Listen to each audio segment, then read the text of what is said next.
যদিও আমরা সবাই জানি যে কোনো একটা বিশেষ দিনের পরিধির মধ্যে ভাষাকে কিন্তু বন্দি করা যায় না। একটু আগে আমরা 21শে ফেব্রুয়ারির জন্য আজকে মিলিত হয়েছি, কিন্তু একটু আগে শ্রদ্ধেয় দীপকদা বলছিলেন যে 1961 সালের 19শে মের কথা, আমাদের এই বরাক উপত্যকায় সেখানে গুলি চলেছিল। একটাই প্রার্থনা ছিল তাদের, একটাই আবেদন ছিল যে নিজের মাতৃভাষায় যেন তারা পড়াশোনা করতে পারে। সুতরাং এটা কোনো একটা বিশেষ কোনো দেশ কালের মধ্যে কিন্তু এটা কিন্তু সীমারেখা টানা যাবে না। আমি ছোট্ট একটা ঘটনা বলি। 1870 সাল ফ্রান্স এবং জার্মানির লড়াই হয়েছে, ফ্রান্স পরাজিত এবং দুটো প্রভিন্স আলসাস আর লরে এই দুটো কিন্তু দখল হয়ে গেছে। একটা নির্দিষ্ট দিন কাল থেকেই পড়ানো হবে শুধু জার্মান যতগুলো স্কুল আছে। আজকেই হচ্ছে ফরাসি ভাষার শেষ ক্লাস। তো মাস্টারমশাই বলছেন যে এর আগে কিন্তু এই ক্লাসের প্রতি মমতা তাদের ছিল না, মমত্ব বোধ ছিল না, নিজের ভাষা কী সে সম্বন্ধে একটা বিশেষ কোনো নির্দিষ্ট ধারণা ছিল না, পড়াশোনার মধ্যে ফাঁকি ছিল। কিন্তু সেদিন সবাই এসে হাজির হয়েছে, শুধু স্কুলের ছেলেমেয়েরা নয়, প্রাক্তন মেয়র, বিভিন্ন পেশার বিভিন্ন লোক, তারা এসে কিন্তু একেবারে শেষ সারিতে তারা কিন্তু মিলিত হয়েছে। সেইখানে মাস্টারমশাই একটা কথা বলছেন যে তোমাকে কিন্তু বন্দি করতে পারে শত্রুরা, তোমাকে কিন্তু কারাগারে তারা আবদ্ধ করতে পারে, কিন্তু নিজের মাতৃভাষাটাকে যদি আঁকড়ে থাকো তাহলে জানবে ওই কারাগারের চাবিকাঠি কিন্তু তোমার হাতেই আছে। তুমি কি সেই বন্দি দশা থেকে নিজেকে মুক্ত করতে পারবে না?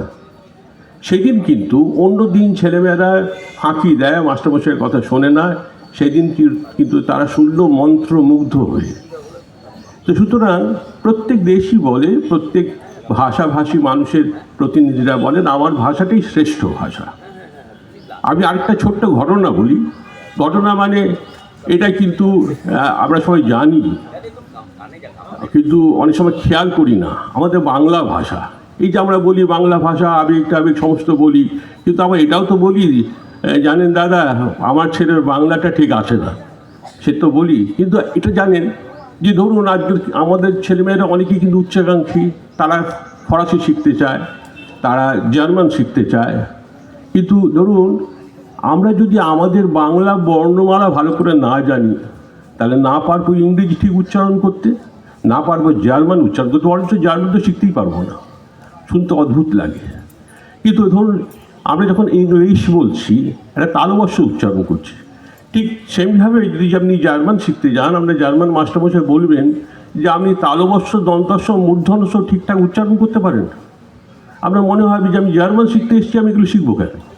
কিন্তু ওই জার্মান ভাষাতে আছে স্লেক্ট, জার্মান ভাষা আছে শ্রাইবেন, আপনি তালবস্য না করলে পারবেন না। আপনি জার্মান কবির নাম শুনেছেন হাইনরিশ, সেখানে আমি যদি মূর্ধন্যস্ব শেষে উচ্চারণ করতে না পারেন ঠিকঠাক উচ্চারণ হবে না। সুতরাং এগুলো কিন্তু সবই আমাদের ভাষার মধ্যে যে কী সাংঘাতিক, এই বাংলা বর্ণমালা যে কতটা বৈজ্ঞানিক, সেটা যদি আমরা বুঝি তাহলে বুঝবো যে নতুন করে বাংলা ভাষাকে ভালোবাসার ভালো লাগার কিন্তু বিশেষ প্রয়োজন আছে এবং সেই প্রয়োজন কিন্তু চিরকাল থাকবে। তো শেষে আমি নিয়ে আসি রবীন্দ্রনাথের কথা। এই যে আজকে আমরা বললাম আমরা 21শে ফেব্রুয়ারি কথা ভাবছি, আরও খানিকটা পিছিয়ে যাই।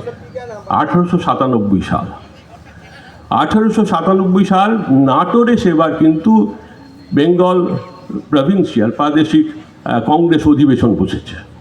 মনে রাখুন যে ঠিক তার আগের বছরই কিন্তু 1896 বিডন স্ট্রিটে যে কংগ্রেস অধিবেশন, সেখানে কিন্তু রবীন্দ্রনাথ বন্দে মাতরম গানের সুর দিয়েছেন, যে সুর আমরা এখনও শুনি, যেটা কিন্তু সর্বজনগ্রাহ্য সুর। এবং সেই গান সেই সময় মাইক ছিল না, রবীন্দ্রনাথ যখন গাইছিলেন একেবারে শেষে অধিবেশনের শেষ শ্রোতাও কিন্তু সেই গান শুনেছিল।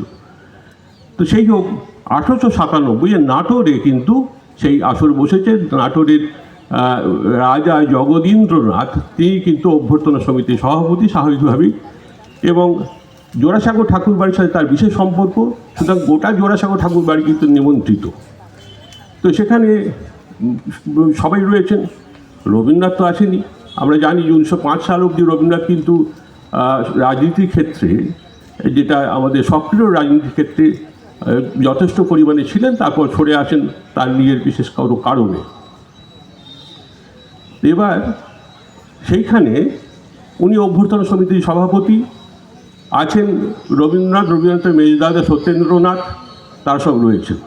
রবীন্দ্রনাথ বললেন যে বঙ্গীয় প্রাদেশিক যখন কংগ্রেস অধিবেশন, এখানে কিন্তু বাংলা ভাষায় কিন্তু বক্তৃতা করতে হবে, বাংলা ভাষায় কিন্তু আলোচনা করতে হবে।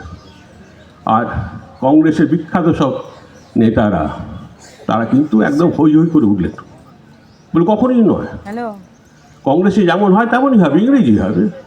তো রবীন্দ্রনাথ বললেন যে সে তো হয় সর্বভারতীয় ক্ষেত্রে, এখানে কেন হবে? তো তারা রাজি নন। রবীন্দ্রনাথ সমর্থন পেলেন তার মেজ দাদা, তিনি সভাপতি সত্যেন্দ্রনাথ ঠাকুরের কাছ থেকে, আর তার তিনজন সবচেয়ে ঘনিষ্ঠ মানে যাকে বলে মানে কমান্ড্যান্ট, তারা হচ্ছেন কিন্তু তিন ভাইপো, গগনেন্দ্রনাথ, অবনীন্দ্রনাথ আর সুরেন্দ্রনাথ। তো তখন রবীন্দ্রনাথ প্রস্তাব করলেন যে আমি প্রস্তাব করবো যে বাংলা ভাষায় কিন্তু কাজকর্ম চলবে, আর জগদীন্দ্রনাথ তিনি কিন্তু সেই প্রস্তাব সমর্থন করবেন। তাই হলো, রবীন্দ্রনাথ প্রস্তাব করলেন, জগদীন্দ্র করলেন, এবং দেখা গেল যে যত ডেলিগেট ছিলেন তারা সবাই হই হই করে সে সমর্থন করলেন। তাতে কিন্তু কংগ্রেস নেতারা আরও খেপে গেলেন। কে কে ছিলেন সেই কংগ্রেস নেতাদের মধ্যে? উমেশচন্দ্র বন্দ্যোপাধ্যায়, সেই ইতিহাসের কথা আমরা সবাই জানি, সুরেন্দ্রনাথ বন্দ্যোপাধ্যায়, আনন্দমোহন বোস, তারপরে আরও বিভিন্ন সব মানুষজন যারা কিন্তু সেই সময় বিখ্যাত ছিলেন, তারা সব কিন্তু সেই সময় হয়তো লালমোহন ঘোষ, এরা সবাই ছিলেন। ওরা বললেন না, হবে না। তখন রবীন্দ্রনাথ একটা বিকল্প প্রস্তাব দিলেন, ঠিক আছে আপনারা ইংরেজিতেই বলুন, আপনারা বলছেন বাংলাতে বলতে পারি না, আপনারা ইংরেজিতে বলুন, কিন্তু আমি সঙ্গে সঙ্গে সেটা বাংলায় তর্জমা করব। তো তাই হলো, এরা সব করলেন, কিন্তু লালমোহন ঘোষ বললেন রবিবাবু আমি বাংলাতেই বলব, এবং অপূর্ব বললেন। তো হলো সমস্ত কিছু, সবাই ইংরেজিতে বক্তৃতা দিচ্ছেন আর রবীন্দ্রনাথ কিন্তু তর্জমা করে যাচ্ছেন।